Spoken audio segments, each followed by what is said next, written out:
We are living in one of the most politically polarized times in U.S. history. Trust in government is at its lowest level in 50 years. And there's actually evidence that shows that fewer and fewer of our youth believe that democracy is the best form of government.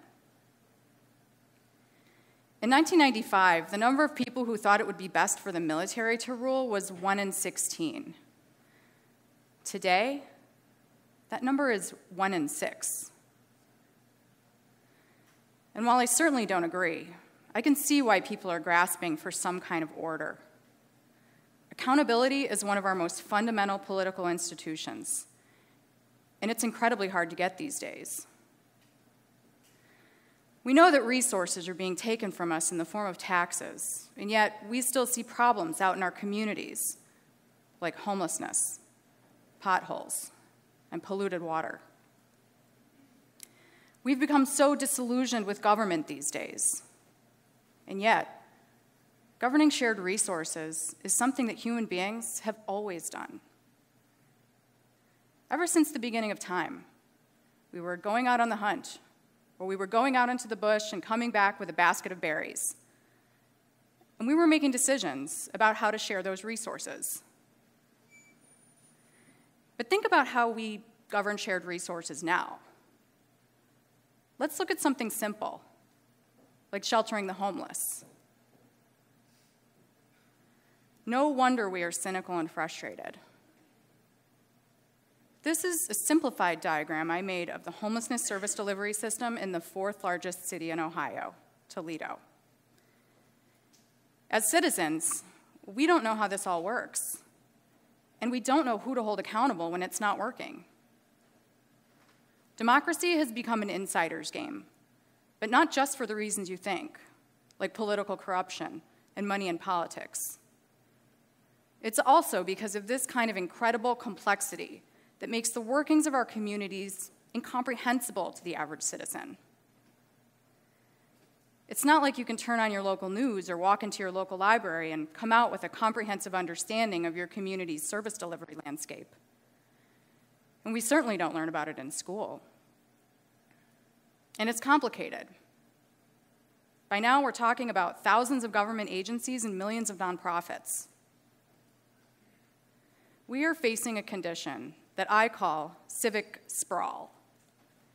And we don't have anyone helping citizens untangle it all and figure out how to influence change around what matters to them. Those who say that things have got to change are right. But how did it get to be like this in the first place? Well, those founding fathers made it pretty difficult for us. They designed our system of government so that power would be difficult to concentrate in a hierarchical way. They created a decentralized distribution of power and resources at the state, federal, and local levels. And the truth is, it works a lot more like this than like this. And there's something else unique about this country that adds to the civic complexity. We rely much less on taxation and direct government services and much more on private charity for our social safety net. According to this data from the Heritage Foundation, the US collects a lot less in taxes as a percentage of its GDP. That's Denmark, way up at the top at 50.9%. And all the way down here in blue, between Bulgaria and Mozambique, is the US at 26%. And despite this relatively low taxation, we still enjoy a very high quality of life in the United States. A big part of that has to do with the fact that we have the most robust nonprofit sector in the world. There are nearly 2 million nonprofit organizations in the United States. And while there are some great things about this, there are also some real challenges. In Toledo, Ohio, where I focus my work, we have nearly 3,000 nonprofit organizations, and they appear here at a rate that's 15% higher than the national average.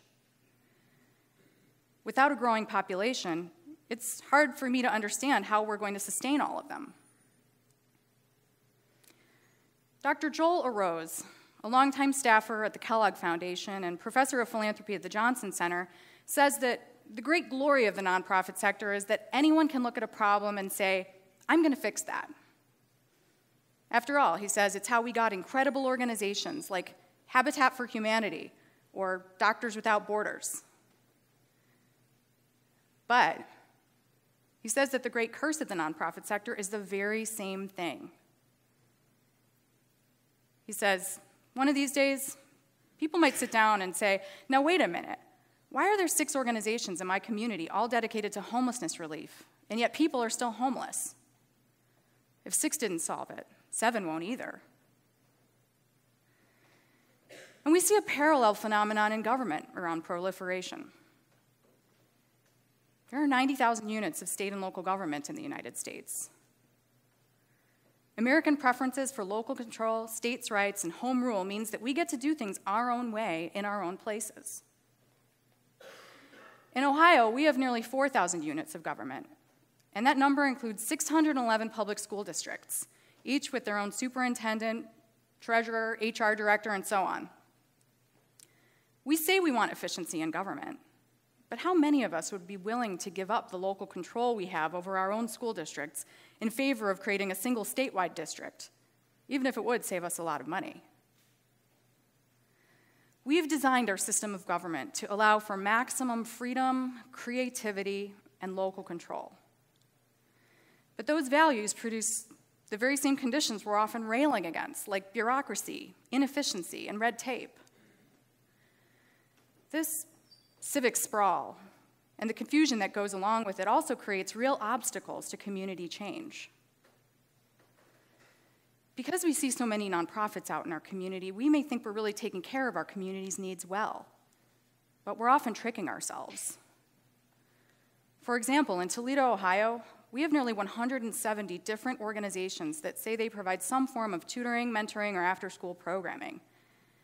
And yet, only 12% of students in our largest urban district are able to access services. We are failing to solve this challenge at the true scale at which it exists. And when we do see problems out in our communities and become activated as citizens, we often go for solutions that treat the symptoms and not the root cause. For example, we create the 20th organization in town providing shelter to the homeless. Or we satisfy ourselves with service, thinking that service is the highest and best thing you can do for your community, as opposed to real transformation and community change. The truth is, it's a lot easier to go downtown on a Saturday morning and hand out sandwiches to the homeless than it is to engage the democratic process, figure out why people are homeless to begin with, and begin to grapple with it on that level. But what would happen if all those people handing out sandwiches learned about the times when key decisions were being made at the local level about the investment of millions of dollars in homelessness relief, and they actually participated in the democratic process? Just think what we might be able to change. This disconnect means that we're also experiencing a widespread collective failure of imagination. In Toledo, Ohio, we collectively invest about $19 million a year in homelessness relief, an amount that isn't that different from other mid-sized cities. Do we really think that we couldn't end homelessness if we really wanted to? It's just that it's so much money coming out of so many different pipes that it can seem impossible to mobilize it all in one direction, so we often don't even try. Those who say that things have got to change are right. Democracy has become an insider's game. Oftentimes, the only person who knows how all of these puzzle pieces fit together is some middle-level administrator sitting in the back of an office somewhere in City Hall. In the face of conditions like these, and our daunting national politics, is it even possible to change our communities for the better? Well, there are actually stories of transformation unfolding all the time. It's just that the place where you can find them is on the local level. For example, since 2014, one Midwestern city has reduced its rate of chronic homelessness by 85%. And I'm convinced that it's in these stories of local people coming together to create change where we're going to find our way out of this mess we have created around governance in America. I've noticed that there are 3 simple steps at the core of any successful community change initiative. And these steps help us to more clearly see the solutions available to us. They help us to excavate greater potential for our communities out of a solid understanding of what it is we have to work with. The first step is to know your civic ecosystem. Let's imagine that you're interested to impact homelessness and you're thinking about opening up a shelter in your hometown. Well, you must understand that by now in the year 2018, every metro area in the country has evolved a dense, interconnected network of nonprofit agencies, government agencies, foundations, businesses, and other institutions who are also deploying resources in that same direction. If you really want to create change around some issue that matters to you in your community, you've got to learn what your community is already doing about that issue and find out why it's not working. You've got to meet people in the civic ecosystem around homelessness, and you've got to ask them a lot of questions. How many shelters are there? How many people are they serving? And in what ways? What if you find out that there are actually plenty of beds, and the shelters are actually 50% empty each night? What if the real need is for outreach or for mental health care? Whatever it is, once you begin to engage with your civic ecosystem, you'll begin to find the gaps where you can add real value, as opposed to creating yet another temporary fix for a handful of people. The second step in any successful community change initiative is to learn your civic wallet. I probably don't have to tell you this, but money is one of those things that we have a hard time talking about, whether we're talking about our household finances or our communities. What does it cost to have and maintain our roads or our schools, or to have a strong homelessness response system? No offense to my friends in government, but making public finance understandable has just not been a top priority. And yet, to achieve change in any area, you've got to have some idea about how the money works. This is because we're often talking about transforming the use of existing resources, securing new resources, or maybe even eliminating some resources. And the dollars point us to the decision makers, who may be elected officials we need to hold accountable. Or they can point us to the larger funding bodies we may need to influence, like the state legislature. The dollars can also point us to the strategies we can use. What if it turns out that the shelters in your town are 80% government funded and recent cuts have meant that they're struggling? Well, maybe that's an opportunity for you to engage in a campaign to help bring back those funds. Or maybe you can help the shelters get better at private fundraising. And it's also important for citizens to become activated and to intervene when we are not maximizing what we currently have in the civic wallet. What if there's actually evidence out there that shows what works to eliminate chronic homelessness, but that model just isn't being used locally? Well, maybe that's an opportunity for you to put pressure on local leaders to make evidence-based funding decisions. A whole world of possibilities begins to open up when you understand the civic wallet, and it's about time that more of us got a lot more curious about how it works. The last step in any successful community change initiative is to ask question 0. Herman Leonard, a professor at Harvard Business School, has this concept called question 0. It's the key question, the fundamental question. It asks, what exactly are we trying to accomplish here anyway? In the case of homelessness, is the question, how can I help out these homeless people I see downtown? Or is it, how can we eliminate homelessness to begin with? That second question is a much harder question because it brings us into a conversation with everyone else in the civic ecosystem. But it's a great question because it forces us to grapple with the challenge at the true scale at which it exists. And it's a powerful question. It's a question that has the power to unite a decentralized network of players who are simply not subject to any top-down authority that can mandate their participation. So one city did have the courage to ask that second question, and that city is Milwaukee. So what did they do? Well, first, they elected a new county executive who was bright and wanted to innovate, and he empowered his housing official, Jim Matthey, to get to work and to be creative. Next, they got crystal clear on their numbers. They figured out exactly how many chronically homeless individuals there were in Milwaukee. And then they got crystal clear on what works. They looked around the country and found that there were dramatic results being accomplished with a model called Housing First. The gist is, get chronically homeless people into housing first. No questions asked, no hoops to jump through. They crunched the numbers in their civic wallet, and they figured out just how much money they were spending on policing, jail, court costs, and ER visits for the homeless. And they figured out that simply housing people was a much lower public cost. They figured out where they had resource gaps, and they went about closing them. They built more permanent supportive housing.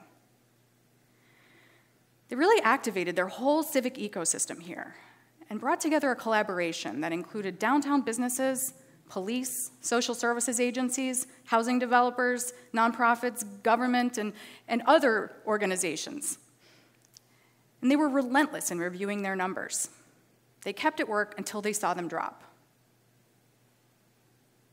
As a result, Milwaukee has reduced its rate of chronic homelessness by 85% since 2014, and it's on track to completely eliminate it. I share all of this because I think that more of us need to understand how stories of change like this unfold in our communities. It's not someone coming from on high who's going to help our communities do better. It's up to all of us to get up on a higher vantage point and really look at these structures we have built for managing the common good. See if we can get them working in smarter ways. And if we ever want this democracy to work, we're going to have to work at making it less of an insider's game. Yes, we're certainly going to have to address money and corruption in politics, but even more than that, we're going to have to address this huge civic knowledge gap we have created so that the people have more of a place in how we govern.